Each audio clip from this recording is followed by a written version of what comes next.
किसान भाइयों, युद्ध विराम की खबर के बाद सरसों के बाजार की बात करें तो एक सीमित दायरे में थम से गए हैं। सरसों के भाव में कोई बड़ा परिवर्तन देखने को नहीं मिला। इसी बीच सरकार की ओर से सरसों के भाव को लेकर एक खबर और आ रही है।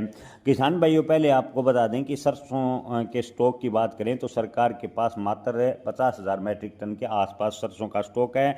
सरकार ने नोटिफिकेशन जारी किया है कि 10 जुलाई से नाफेड सरसों की स्टॉक की ई नीलामी शुरू करेगा। नीलामी की मात्रा पर नजर डालें तो आधिकारिक आंकड़ों के मुताबिक नाफेड के पास फिलहाल 48,163.52 मैट्रिक टन सरसों का स्टॉक मौजूद है, यानी करीब करीब 50,000 टन मैट्रिक टन के आसपास सरसों का स्टॉक मौजूद है। इस स्टॉक की बात करें तो भंडार का एक बहुत बड़ा हिस्सा केवल हरियाणा के पास है। हरियाणा सरकार के पास 44,610 मैट्रिक टन सरसों का स्टॉक है, यानी हरियाणा के पास 44,500 मैट्रिक टन के आसपास सरसों का स्टॉक मौजूद है। इसके अलावा गुजरात सरकार के पास 3,221.22 मैट्रिक टन, छत्तीसगढ़ सरकार की बात करें तो 255.15 मैट्रिक टन और आसाम सरकार के पास 77.15 मैट्रिक टन सरसों का स्टॉक उपलब्ध है। यह पूरी नीलामी प्रक्रिया AMPS के से जुड़े अधिकृत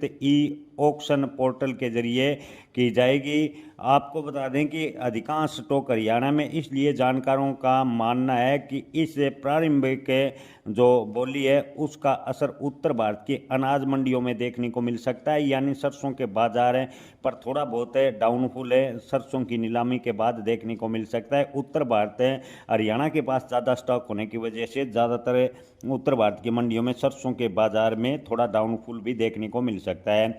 इन दिनों तिलहन बाजार में गिरावट की बात करें तो माहौल बना हुआ है। सरसों सहित अन्य जिन्स जैसे सोयाबीन, पोम तेल, सोया तेल, सब प्रकार के खाद्य तेलों में गिरावट देखने को मिली है। गिरावट होने की वजह से जो स्टॉकिस्ट है सोच समझ कर खरीदी कर रहे हैं। अपनी ज़रूरत के अनुसार सरसों तेल के साथ साथ सभी प्रकार के खाद्य तेल जो स्टॉकिस्ट हैं वो ले रहे हैं। ऊपर से सरसों तेल और सरसों DOC यानी सरसों खल का समर्थन भी फिलहाल नहीं मिल पा रहा। मानसून कमज़ोर रहने की उम्मीद के अनुसार सरसों तेल की घरेलू खपत फिलहाल इतनी नहीं बढ़ी है जितनी की बढ़नी चाहिए थी। इसके अलावा इन दिनों चीन से जो खली जो आयात की बात थी, यानी खल चीन को जो लगातार निर्यात किया जा रहा था, उसमें भी काफ़ी गिरावट जून में देखने को मिली। भाव की बात करें तो किसान भाइयों, इस समय सरसों तेल का भाव 1550 से 1580 रुपये प्रति 10 किलो की रेंज में आकर ठह गया। और सरसों खल के भाव की बात करें तो सरसों खल के भाव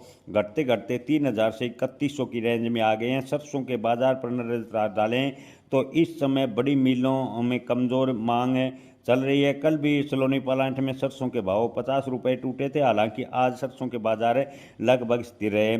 ओवरऑल मंडी जानकारों का कहना है कि अगर इसी प्रकार की स्थिति रहती है तो जुलाई अगस्त के बाद, यानी जुलाई के बाद खासकर अगस्त से सरसों के बाजार एक बार फिर रफ्तार पकड़ेंगे और अगस्त से नवंबर तक सरसों के बाजार में तेजी देखने को मिल सकती है। जुलाई में सरकार ने जो स्टॉक रिलीज की बात की है उससे उत्तर भारत की मंडियों में सरसों के भाव में थोड़ी बहुत और भी गिरावट देखने